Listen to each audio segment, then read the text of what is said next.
A graça de Deus é minha suficiência em todas as coisas. Deus me deu o suficiente para atender às minhas necessidades a qualquer momento. Assim como recebo apenas ar suficiente em meus pulmões para respirar neste segundo, então, daqui a um segundo, recebo ar suficiente para aquele segundo.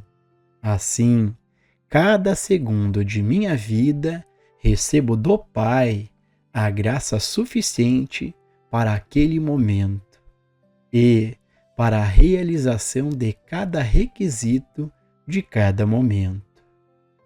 Visto que Deus não opera no passado, não há como Deus me dar nada no passado. Visto que Deus não pode operar no futuro, Deus não pode me dar absolutamente nada no futuro. E, portanto, a atividade da graça de Deus está trabalhando em minha consciência agora, para prover este momento particular e prover abundantemente com 12 cestos cheios que sobram para compartilhar. Ao me lembrar das árvores estéreis no inverno, fica claro que a graça de Deus está funcionando nessas árvores para cumprir todos os requisitos de cada momento, para que, eventualmente, na primavera e no verão de seu suprimento, chegue o dia em que as folhas e os botões, as flores e os frutos apareçam externamente. Mas, se a graça de Deus não estivesse operando durante todo o inverno para atender às necessidades de cada segundo, a satisfação não poderia aparecer na primavera e no verão. Assim também, independentemente de quais aparências externas, eu entendo agora que a graça de Deus é suficiente para cada experiência de vida e seu desenvolvimento neste momento. Se eu olhar para o passado, vejo a penalidade de minha própria crença na ausência de Deus em todas as experiências negativas que aconteceram comigo. Se olho para o futuro com ansiedade, preocupação ou medo, pessoal, para a gente poder se aprofundar nesses assuntos que o Joel Goldsmith está trazendo nesse trecho, mais uma vez, o mestre Gualberto está aqui conosco. Gratidão, mestre, pela presença. O mestre Gualberto, para quem não sabe, ele já teve esse assim chamado despertar da consciência, também chamado de iluminação espiritual. E hoje ele compartilha a sua visão de quem vive nesse estado de presença. Bom, mestre, neste trecho, o Joel Goldsmith cita o medo. O mestre pode compartilhar a sua visão sobre como podemos vencer o medo? Ô Gilson, quando você pergunta como vencer o medo, esse é um assunto que nós já temos abordado aqui com vocês. E, a meu ver, nunca é demais nós voltarmos de novo e de novo e de novo a ele. Porque ouvir isso e adquirir intelectualmente uma aproximação desse assunto não é suficiente. Então aqui nós estamos sempre voltando a esse assunto e a outros assuntos, sempre buscando uma forma nova de aproximação, para ver se nós conseguimos juntos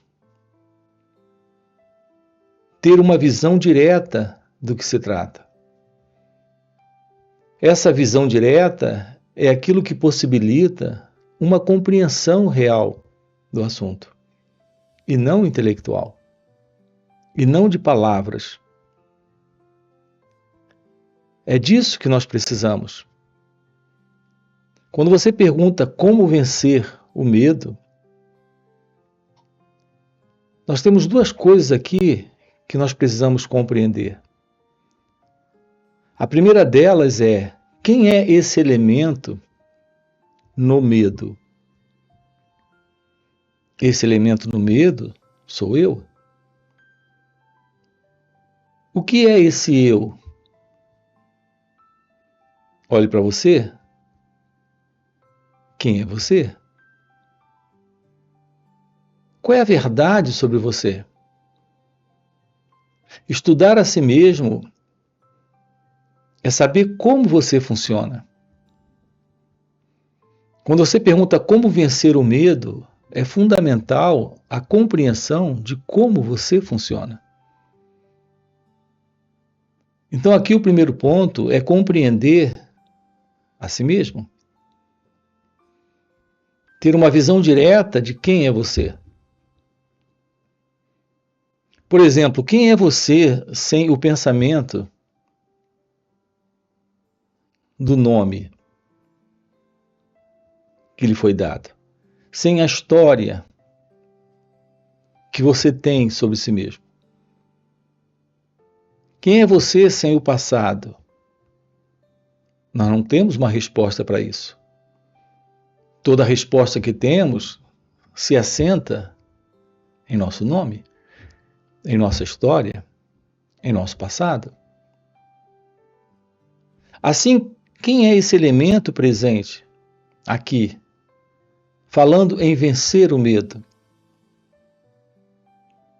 É um elemento que tem por estrutura uma aparição no pensamento. O pensamento é a presença em nós da recordação, da lembrança, da memória. Isso é o eu. Agora, a segunda coisa aqui é lhe perguntar do que você tem medo. O medo, ele não é algo que em si mesmo ele é real. Ele é real quando ele aparece nesta realidade da dualidade. É necessário a presença desse eu e da outra coisa para que o medo esteja presente.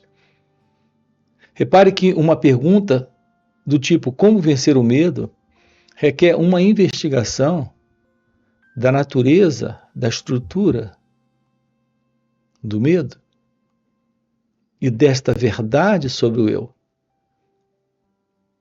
O medo é uma aparição em dualidade. Existe esse eu e a outra coisa que causa medo, que provoca medo, que cria esse desconforto, esse sofrimento, esta interna perturbação. Então, o que é essa outra coisa? Essa outra coisa, ela não está aqui agora. Observe que você não tem medo agora, nesse instante. O seu medo é relativo a coisas que poderão acontecer,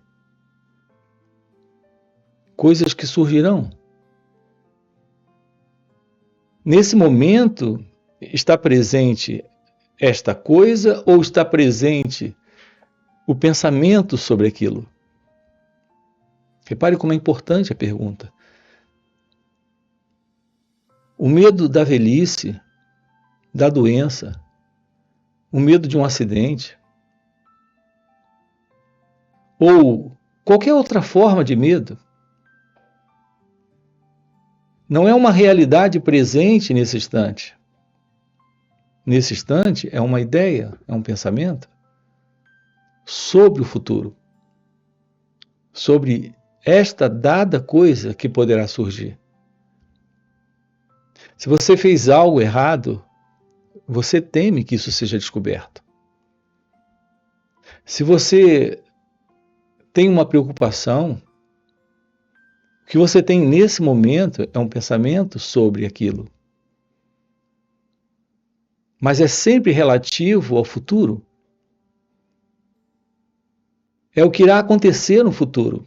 é o que irá acontecer amanhã, ou daqui a 2 dias, ou daqui a 2 meses. Então, essa é a verdade sobre o medo. O medo é a presença de uma relação entre esse eu e essa outra coisa. Nós temos inúmeros medos, inúmeras formas de temores.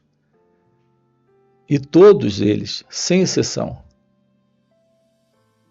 estão abalizados no pensamento. É o pensamento esse eu. É o pensamento, essa imagem que lhe causa medo. Assim, a presença do medo é a presença do pensamento. Se surge algo agora, aqui, nesse instante, que lhe assusta, você se afasta. Você não tem tempo hábil, psicológico, para pensar sobre isso. Você não tem espaço para pensar sobre esta situação que surgiu. Você simplesmente se afasta ou toma alguma ação. Que coisa importante nós temos aqui. A única resposta para o medo é a ação. Quando o medo ocorre aqui, a ação é tomada. Não há uma distância entre esta reação, a situação que é a causa do medo e a ação. Uma ação é tomada nesse instante. Mas nós não podemos tomar uma ação no pensamento do futuro. Esse futuro é uma ideia, é uma formulação mental, é uma imagem, é uma crença. Isso não tem realidade nesse instante. Nesse instante, a realidade disso é o pensamento. O seu problema com o medo é o problema com o pensamento. Você pergunta como vencer o medo. Se livre desse eu. Então teremos o fim para o medo. Não se trata desse eu vencendo o medo, uma vez que esse eu é só um pensamento. Não se trata desse medo sendo vencido, uma vez que esse medo é só um pensamento. É a presença desse eu. É a presença desse que idealiza, projeta, imagina, que se coloca no futuro. Uma coisa importante também aqui é que esse futuro não existe. Aquilo que o pensamento idealiza como futuro é a imaginação que ele tem nesse instante. Então, podemos viver sem medo? A resposta para isso é: a presença do medo é a presença do pensamento. Enquanto houver pensamento, haverá medo. Mas livre do pensamento, não há medo. Um encontro com a realidade da vida nesse instante é se deparar com o momento presente, sem o passado, sem a memória, sem a lembrança, sem o pensamento, sem o medo. Você toma ações quando uma situação surge, nesse instante. Mas nós estamos lidando com a vida nesse momento. E não com a vida que acontecerá, que surgirá, que aparecerá. Isso está apenas no pensamento. Se livre do pensamento. desse modelo de pensamento que sustenta essa psicológica condição, que é a condição desse eu, e não haverá medo. É o que estamos trabalhando aqui, lhe mostrando aqui. Uma vida sem medo é possível, mas uma vida sem medo é uma vida sem o passado, é uma vida sem o futuro, é uma vida sem o tempo psicológico, é uma vida sem o modelo do pensamento. Descobrir como olhar para esse instante, para esse momento presente, como ele acontece, sem se separar do pensamento quando surge, criando assim esse eu que se separa. É nesta separação que o medo está presente. Quando surgir uma lembrança desagradável, olhe para ela, tome ciência dela, observe com cuidado esse pensamento, mas não se separe.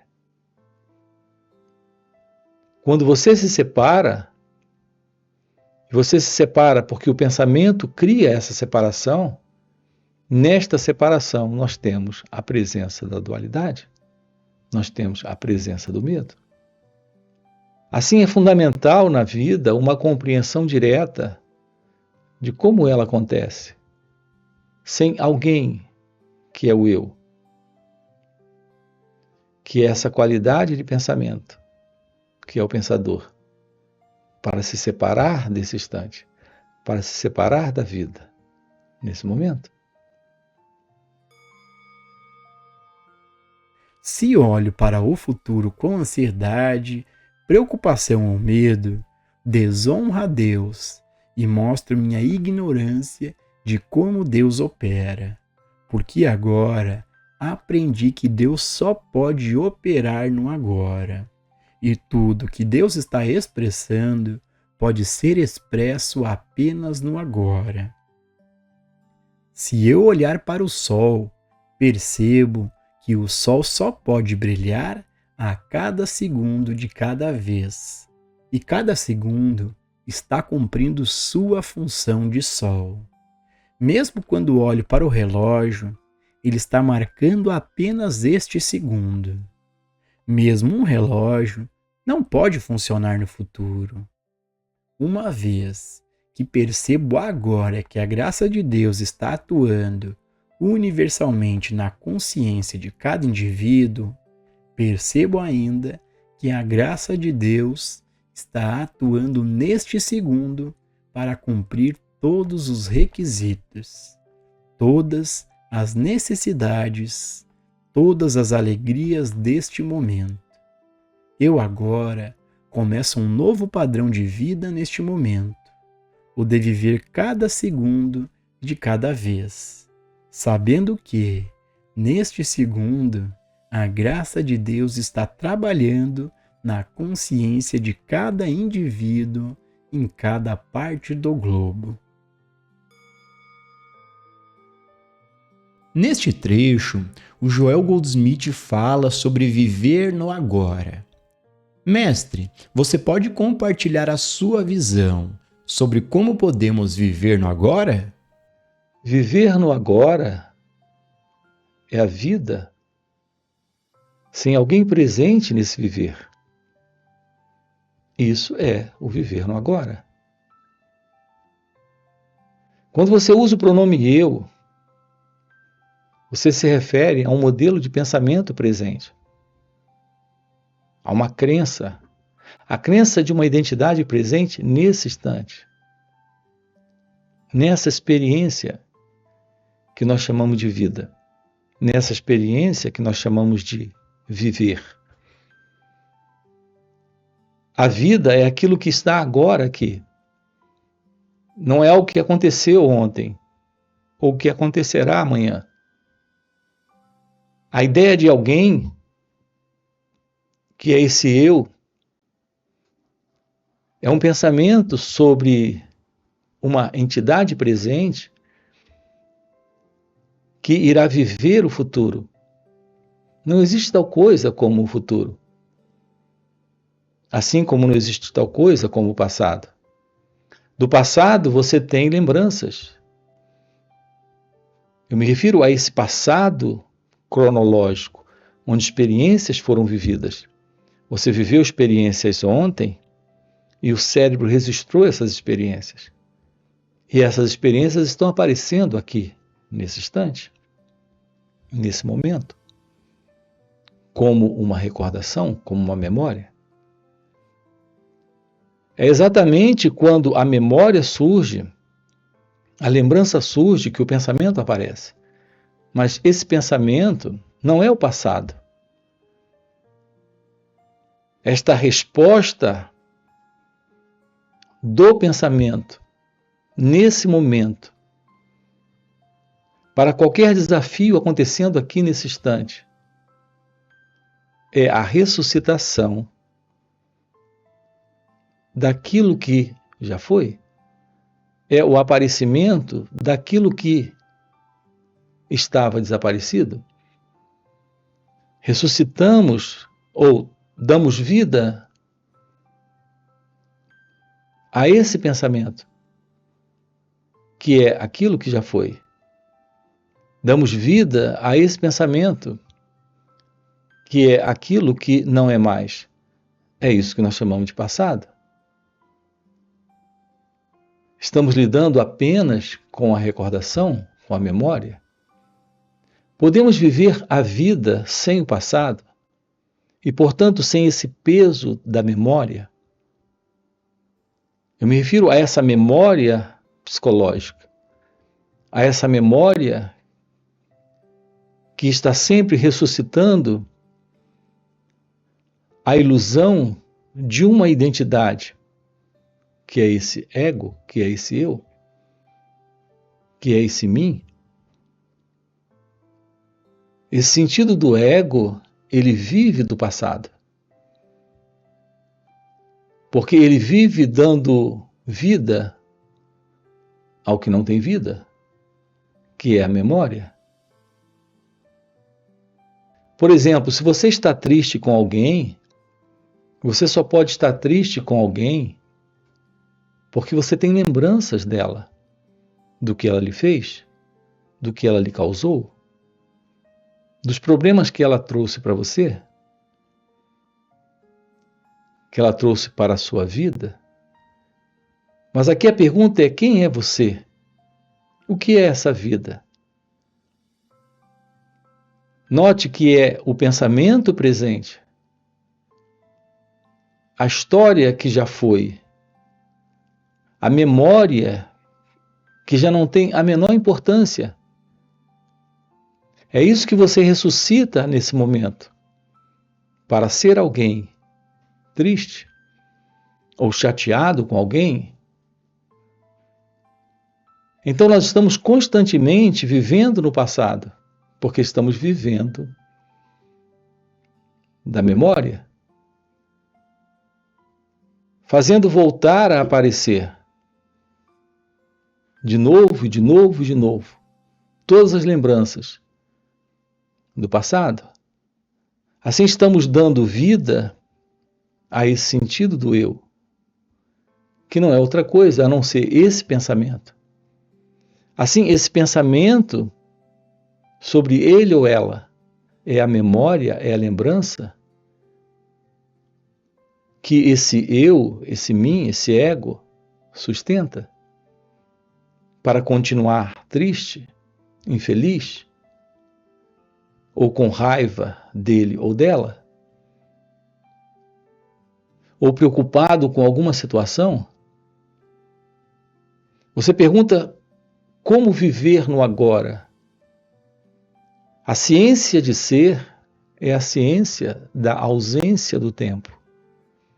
É a ciência da ausência do pensamento, desta qualidade de pensamento que dá forma e estrutura a esse eu, a esse ego. Nós precisamos do pensamento prático, mas não do pensamento emocional, sentimental, romântico, ou conflituoso, ou desordeiro. Ou como os pensamentos que causam raiva, medo, ansiedade, depressão, angústia, tristeza. Isso se torna possível quando você vai além desse eu, além desse modelo do pensamento. Isso requer a presença da visão sobre si mesmo. É a ciência do seu ser, é a verdade da meditação que torna possível uma vida real, livre do passado, livre da ilusão do presente e livre do futuro. Essa é a verdade da vida deste ser, agora e aqui. E para você que está acompanhando o vídeo até o final e quer realmente se aprofundar nesses ensinamentos, em viver essas verdades, fica o convite para participar dos encontros que o Mestre Gualberto proporciona. São encontros intensivos de final de semana, existem encontros presenciais, inclusive retiros de vários dias. Nesses encontros, o Mestre Gualberto responde diretamente às nossas dúvidas e ele compartilha esse estado de presença que ele vive. E nesse compartilhar, há algo que está além do entendimento humano, que está além do que é conhecido. É uma presença, um poder que nos ajudam demais nessa autoinvestigação, nos ajudam demais a nos conhecermos. Então fica o convite, no primeiro comentário fixado tem o link do WhatsApp para poder participar desses encontros. Além disso, já dá o like no vídeo, se inscreve no canal se ainda não for inscrito e nos vemos no próximo vídeo.